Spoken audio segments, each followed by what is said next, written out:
Hi. Hi. Thank you so much. You can just put it over there. Okay. Thank you. The pin? Yeah. Got it.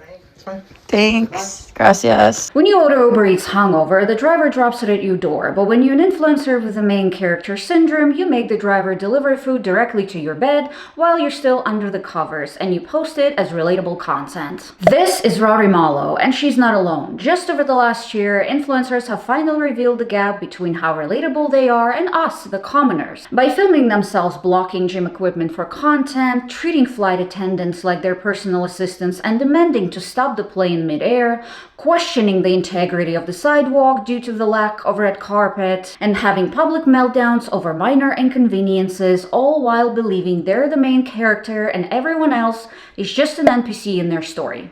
Starting with the poor relatable hungover influencer whose royal status didn't allow her to open the door. Let's cut the cake, shall we? Rory Malo is a lifetime influencer who woke up hungover one day and decided to order food delivery. Normal so far, right? But instead of walking to her door like a functioning adult, Her Majesty ordered a DoorDash driver deliver Panera directly to her bed, all while filming the whole interaction for content. She posted this thinking this was cute and relatable. We've all been there, right? No, Rory, we haven't, because most people understand that delivery drivers are independent contractors trying to make a living. They're not your personal butlers. And the comment section blew up, so let's take a peek. Now, Scotty here says, "Do you not see this man as an actual human being?" Dear Scotty, it's 2025 influencer universe where DoorDash drivers are servants delivering to royalty and royalty doesn't walk to the door. This is a very legitimate question.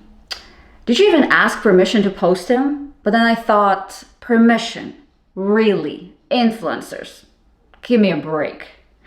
Now, the gentleman here says, it's not a breakfast in bed service, it's a delivery service. Meet him at your door like a normal functioning adult.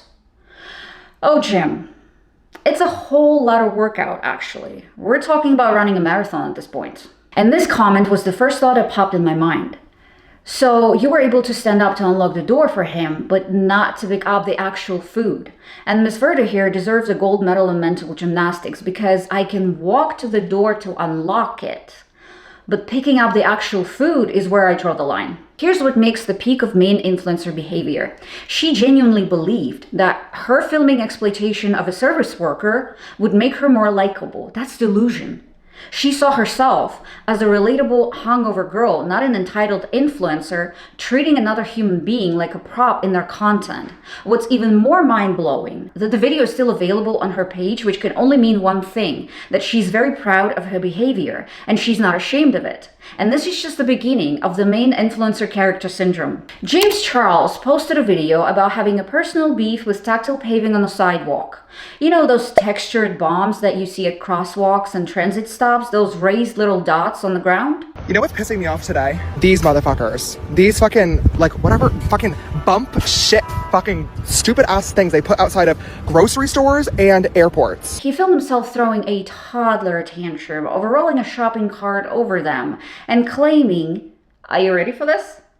Why on God's green earth, if I just spent $200 on fucking groceries, but I want to roll them over those fucking bumps and give my entire cart a seizure? Ugh, just bought a bag of ice, rolled it over the thing, immediately hole in the fucking bag of ice. Okay, just spilled all over the fucking road. Maybe we should start a GoFundMe to help poor James and his cart out. And I like the fact that he made sure to mention his $200 worth of groceries, because nothing screams relatable content as complaining of accessibility features while flexing your grocery budget. Here's what James apparently doesn't know. This is called tactile paving. It exists, so blind people don't walk into traffic. They're literally a lifeline for millions of people with visual disabilities. But for James, they're just a minor inconvenience ruining his smooth shopping cart experience. When you go to an airport, like, why am I gonna sit there and roll my fucking luggage over that shit and have everything, like, jumping around inside? It's literally having a seizure. Stop. Main character at its peak. This accessibility feature is annoying me, therefore it shouldn't exist. Forget about the blind people walking into traffic. My shopping cart and my groceries are more important. If the cart is having a medical emergency, the ice is traumatized, and this is a real crisis we should be focusing right now. Forget blind pedestrians needing to cross the road safely. James' frozen peas need our thoughts and prayers. THOT.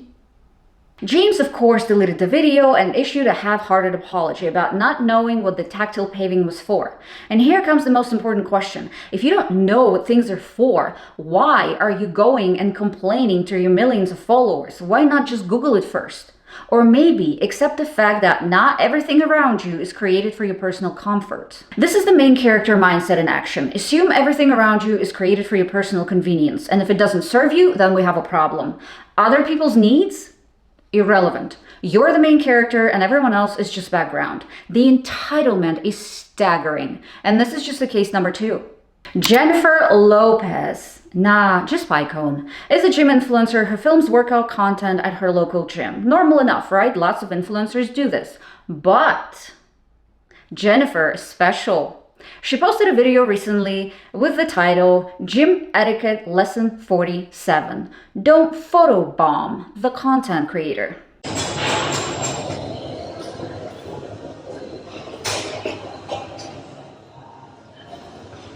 As you can see here, Jennifer set up her camera to film her content at a public gym during regular working hours.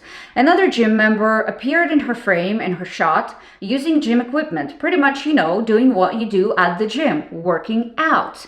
But to Jennifer, another person appearing at a public gym while she's filming is somehow rude to her.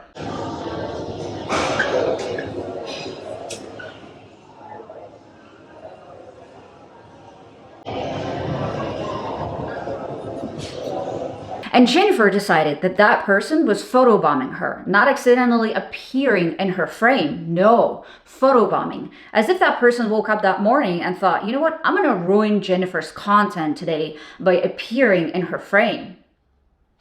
Like, why are you standing there? Because you're more public. Don't work out. Don't work out. This kind of entitlement is mind-boggling. You'd think this nice lady would have any remorse for her actions. None. Zero self-awareness. In fact, she posted a video calling people out after they demanded her membership cancellation. I just got to the gym, the same gym that you fools tried to get my membership canceled from. But luckily for me, that didn't happen. Do you know that I've been coming here for 17 years? Consistently. I'm sure many of you haven't even ever seen the inside of a gym, let alone maintain a fitness journey for that long. But unfortunately for her, the gym ended up banning her and canceling her membership. Yes, her membership did get canceled. This is what main character syndrome looks like in public places, believing your content creation is more important than everyone else's purpose of actually being there. A gym is a shared public space. You don't get to claim exclusive filming rights just because you have a camera. Other people are there to simply work out. They could care less about what you're doing. But in Jennifer's world, she's the queen and everyone else either a supporting character or an obstacle. A gym isn't a place for people to work out. It's her personal film set, and everyone else who dares to exist in her shot is violating gym etiquette. The audacity is unreal, and this is just the case number 3. A TikToker named Angel was flying from Manchester to Jamaica for vacation with her mother. The flight got delayed by 2 hours, and how did the mother-daughter duo handle the inconvenience? By hitting the airport bar and indulging themselves with alcohol, because nothing says prepared for a long flight like pre-gaming at the terminal. Once they finally boarded and the plane was in the air, the main show began. The main character circus was officially in town. Angel and her mother started yelling at a cabin crew together, a full family production of entitlement, until Angel took it to another level, demanding to be let off the plane mid-air. Yes, you heard me correctly, 30,000 feet flying over the Atlantic Ocean, as if the pilot could just pull over to a cloud and drop her off. The flight attendants and the crew had to physically move Angel and her mother to the back of the plane, where they were strapped in their chairs to try to reduce the disruption of other passengers. But unfortunately, the chaos had already reached its peak, and the pilot decided to divert the plane to Canada, where they were escorted off the plane and arrested.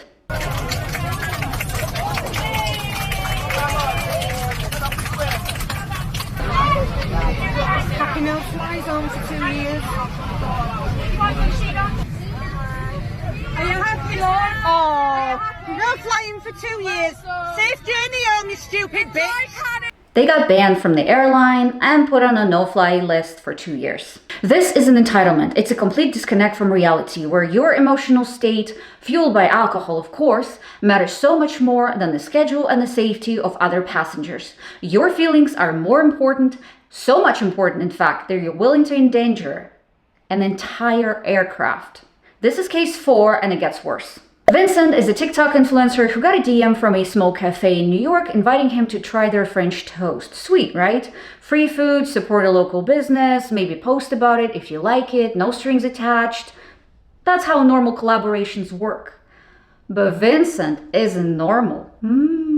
Vincent is an entrepreneur. So he responded with his rate, $4,000. That's right, $4,000 for a French toast. Not a Super Bowl ad, not a luxury car commercial, no, a toast. I feel like influencers live in their own world at this point, and the rest of us are just background. What part of a small business do you not understand? They don't have a $4,000 marketing budget. So they responded, hey, we are a small business, we can't afford that, but here's the compromise. 1 meal, 1 drink, it's on us, stop by if you'd like, no pressure. But since a $4,000 check wasn't on the menu, his ego demanded compensation in other ways. Vincent asked if he could bring a friend and add another meal and drink on the tab. The cafe said no, they had already stretched their budget to 1 meal. They were very clear about the boundaries. And naturally, as any decent influencer would do, Vincent showed up with a friend anyway. When he was reminded that only his meal was covered, our French toast financier had a toddler meltdown. He posted a TikTok trashing the cafe, calling their meal subpar and the owners cheap. He dragged their French toast through the mud like they personally offended his bloodline. Got me a video mocking me today, and I'm getting a lot of hate comments, which is never cool.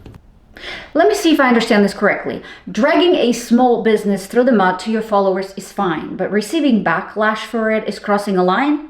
Make it make sense. But I wanted to clarify what happened and tell the whole story because a lot of people didn't watch the original video and just saw his clips and jumped to a conclusion. I will be looking at my notes because I'm not good at speaking and I don't want to leave out any information. He needs a script to explain a breakfast disagreement? Nothing says I'm the victim here like pulling out prepared personal notes to defend your behavior at a bagel shop. So this cafe has been following me for a few weeks, and last week they DM'd me inviting me to try the new French toast on the house, meaning it's free. They did say they really like my content, so I'm really grateful for that. I didn't ask, but they told me to bring a guest. Do we not speak English here, folks, or do we need to pull out the receipts each time we have a disagreement with an influencer? Because a lot of people are saying I went in, asking them to accommodate my friend, but I didn't. So we confirmed the day and time, and I showed up, talked to the barista, and the barista goes to the back to talk to the owner. She gets back to me and says that I should have came yesterday and I missed it. But I showed her the message I had with the woman in charge and I was supposed to be here at that moment. The barista goes back to the kitchen to talk to the owner. When she gets back, she tells me she can't accommodate me, but she doesn't tell me why. So first it was a friend, now it's you should have come yesterday problem.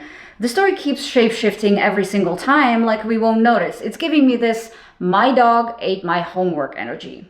This is as delusional as it can get. He saw himself as the wronged party here because apparently they were supposed to provide free meal for 2 just because he decided to grace them with his presence. And the story isn't over yet because apparently the French toast incident wasn't enough main character energy for 1 month. Recently, he managed to miss his $13,000 flight, not without a fight. Well, at least what he says it cost. I just missed my $13,000 flight because of New York City traffic. Let me recap this mess for you. He had a 2 a.m. international flight. His parents, who lived 20 minutes away, kindly offered to pick him up and drive him to the airport. But they hit insane New York City traffic. He decided to wait an hour and 10 minutes before actually calling an Uber, which hit the same traffic, so he missed his flight. The check-in counters closed at 1, so I missed it by 9 minutes. What pisses me off the most is that there was a ground staff there that probably could have checked me in, but I feel like so many people at the check-in counter at the airport are so miserable. So he arrives late, his own doing. The check-in's already closed, but because the staff is physically present, he thinks it's their duty to serve him anyways, and when they refuse to bend the rules for him, he calls them miserable. The audacity is truly breathtaking. Like, they're so condescending, and it's like they're praying for your downfall. They want you to miss your flight. I booked the flight with Virgin points, and they refused to refund it, and ANA, the airline I was supposed to fly, did not rebook me. The staff is condescending, and they're preying on your downfall because apparently enforcing airline policy feels like a personal attack. They won't rebook or refund him because that's a standard policy for missing your flight. Poor Vincent, he's truly the victim of his own terrible time management. 5 stories, 1 pattern. Influencers making wild demands, breaking basic rules, and crying victim when the reality says no. Whether it's breakfast in bed, filming strangers at the gym, or blaming the world for your own mess, accountability is always the missing ingredient. Maybe next time they'll try a little bit of self-awareness for a change, but I won't hold my breath. Thank you so much for watching. It was a pleasure talking to you as always. I would really appreciate if you subscribe, and I will see you next time. Bye.